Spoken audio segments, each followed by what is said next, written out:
So what exactly are the 5 Japanese Pokemon booster boxes that I want to personally add to my collection in 2024?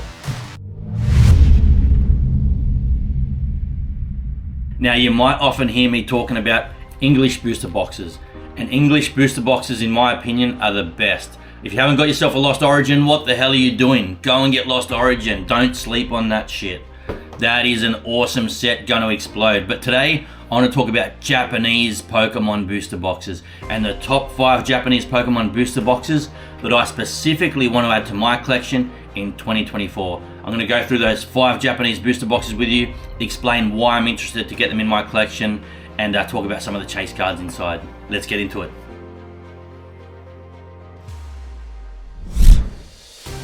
Alright, so the first Japanese Pokemon booster box that I want to discuss with you guys is this Triplet Beat booster box here. Going for about $62 there, you can see that's around about 100 Australian dollars, maybe just under. But Triplet Beat, not an expensive Japanese booster box, but I really want to get this in my collection. I have mentioned on other videos I'm a big fan of Paldea Evolved. Paldea Evolved is my favourite English set from the Scarlet and Violet era so far. And a lot of the cards in Triplet Beat, this Japanese version, not all of them, but a lot of them are quite similar to the cards in Paldea Evolved. So I'm a big fan of Paldea Evolved. It makes sense for me to buy the Triplet Beat booster box from Japan. Now, the number 1 chase card in the English set is the Magikarp, but if you look here, this Dendra Full Art is the number 1 chase card from Triplet Beat. Ungraded, goes for $140 US in a PSA 10, just over $100 extra at $247 in a PSA 10. So there's some good looking cards in this set. Obviously the waifu market in Japan is very popular, very huge. So the Dendra Full Art trainer card is number 1 chase card. Obviously it's the Magikarp in the English version in Paldea Evolved. This Meowscarada going for $57 raw. In a PSA 10, pretty dismal at $70. But the cards are nice. The booster box is not expensive. There's a Skeledirge, $30 raw. Magikarp, this is the number 1 chase card in the English set. The Japanese version is very cheap. I wouldn't mind picking the Japanese card up, either raw in a PSA 10 if I can get a good price, just to have it in the collection. Not because I believe it's an amazing investment in the Japanese version, but I do like the card, so I'll probably just pick this up. But there's the Triplet Beat booster box. At $100 Australian, $62 US. I'm not expecting Triplet Beat to shoot the lights out in the coming years the same way I think Paldea Evolved will in the English set. But it's just a nice set, it's not expensive, and I really want to get it in my collection. So that's the Triplet Beat. Next is the Scarlet and Violet booster box. 151 rather, the Scarlet and Violet 151. Now the Japanese version, as we all know, was going for insane prices up until very recently, and the booster box, the Japanese booster box for 151, has absolutely tanked. So over here in Australia, we were paying almost $300 Australian. I think that's around about $200 US for a booster box, and obviously with that huge reprint being announced coming in May, this 151 reprint is going to be massive, and it's severely affected the price of the booster box. I dare say some of the chase cards in the Japanese 151 will really come down in price a lot, but I think the recovery, once the reprint has gone through, it's gone through the system and sold out again, I think the recovery will be quite sharp. And for the long term, I think 151, the Japanese 151, is a really good investment. And hey, the cards in this set are magnificent. 151 is such an awesome set in English and in Japanese. Obviously, the Japanese version has those awesome Master Balls, which I wish they had in the English version. Here's the Pikachu Master Ball Holo. This is the number 1 chase card in the Japanese 151, as you all know. $300 ungraded, $304, call it $300. In a PSA 10, $347. I've seen that go for a lot more. So I'm not sure how... I mean, it's going off the latest eBay prices, but that's come down a little bit. If we go back 6 months on the Pikachu Master Ball, look, it was $380 raw ungraded back in December, and it's sitting just over $300. So it's come off a little bit.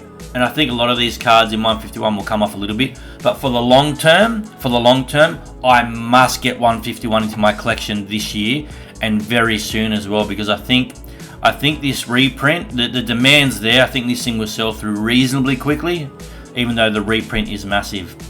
I've had people offering me the booster box, say 2 weeks ago, for 160 Australian dollars, which I think is about 110 US. I might be off on that.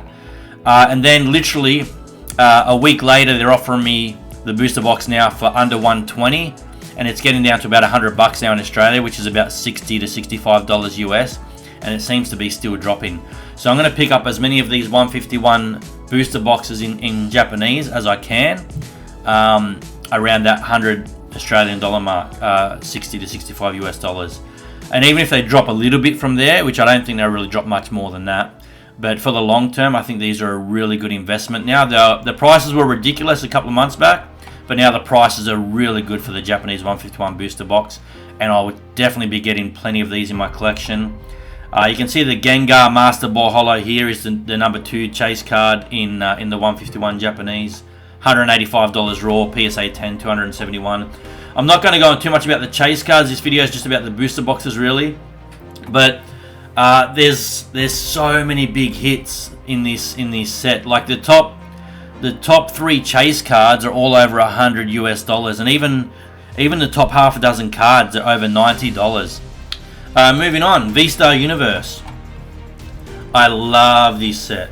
This is basically the Japanese equivalent of Crown Zenith. Gosh, my throat's so dry. Sorry, guys. The V-Star Universe booster box. It's the Crown Zenith equivalent. We've got that Pikachu here, is the number 1 chase card at $88 ungraded raw and $140 in a PSA 10. This Pikachu, I'm pretty sure you can only pull this card from a God Pack. I think it's, off memory, I think it's 1 in 100 of these booster boxes will have a God Pack in it. I'm not sure if that was the exact numbers. I'm just going off memory here. But about 1 in 100 booster boxes has a God Pack, and that's the only time you can pull that Pikachu. The booster box here is going for 70 US dollars, 67 US dollars, about 110 Australian dollars. Again, the Japanese prices have come down a lot. People were trying to get sort of about 130 US dollars, 175, 180 Australian dollars this time last year. So the V-Star Universe booster box, the price has come down a lot. You've got the Giratina V-Star here, which is the number 1 chase card, I think, in the English set still. I haven't looked at those prices in a while, but I'm pretty sure it's still the Giratina. It might be the Arceus, but I think it's the Giratina. But here's the Japanese version. $50 ungraded, 130 in a PSA 10. And if you love Crown Zenith, you can't not love V-Star Universe. Really awesome set to get in your collection so far as Japanese Pokemon booster boxes go. Paradigm Trigger. Paradigm Trigger is kind of the equivalent to the English Silver Tempest. At, let's have a look, $82 for a booster box. I'm paying about between 130 and 150 Australian for the booster box. The Paradigm Trigger, the number 1 chase card is this Lugia V. If I click on this, $280 ungraded in a ungraded raw in a PSA 10, $367. Now, I've said in other videos I really love this card in the English set, and the Japanese one is no different. It's a beautiful card. But $280 for the number 1 chase card for Paradigm Trigger, I think that gives the set a really strong chance at long-term, investment returns. I think it will carry the set so far as being a good investment, having such a big chase card in it. $280 raw for that card. The Blaziken VMAX here is, if it will open, $45 ungraded, the Blaziken VMAX. Then you've got this Candace, which is about $30 raw. So the top 1, 2, 3, 4, 5, 6 cards are all over $20. 7 cards, $19, $18. It's got a little bit of depth. I'd like it to have a bit more depth, and hopefully these prices pick up over time. But it's just got such a really awesome chase card going for $280 raw, and I think that's enough to really make this a decent investment over the next 5-6 years. So Paradigm Trigger, last but not least, one of the most recent Japanese sets to be released, the Shiny Treasure EX Booster Box. Currently going for $43 US. I'm picking it up over here in Australia for about $65-70 Australian.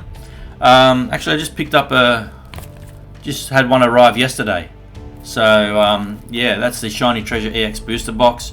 Obviously, you get 10 packets in there. Now, this is the equivalent to Paldean Fates, which I also think is a pretty strong set. The English Paldean Fates. But the Japanese set, I think really good value at $43 US. You've got 4 chase cards. The top 4 chase cards are all worth more than the price of the booster box raw. Obviously the Charizard EX here is the number 1 chase card, $116 raw, $180 in a PSA 10. You've got the Iono, which is a really beautiful card, $200 in a PSA 10 and $107 raw. You've got the Mew EX, the Gardevoir. I'm not going to go through them all. Again, this is not about the chase cards specifically. But when the top 4 chase cards cost more than the price of the booster box, and even you've got a Penny, a Pikachu, like the top 1, 2, 3, 4, 5, 6, 7 cards are all over $20 US. And they're really nice artworks. I really love the artworks in this set. As a collector, I actually just love the cards. But I also think it'll make a really good investment. Now, this is not the sort of thing that's going to make you money in 6 months, 12 months, even 2 years. But it's not expensive. Just slip one into your collection here and there while they're at retail price, while they're quite cheap. Because over a 5-year term, and if you're a Pokemon, booster box investor, you got to be looking at the 5 to 7, 8 year term. Now, if you get bored after 6, 12 months, you get impatient and you're not making money, like this probably isn't the hobby for you, but sit this in your collection for a few years, 3, 4, 5, 6, 7 years, and just see how it goes. I think it's a really good set. Fun to open. If you're just a collector, you're not an investor, fun set to open, really affordable, and that's the Shiny Treasure EX Booster Box.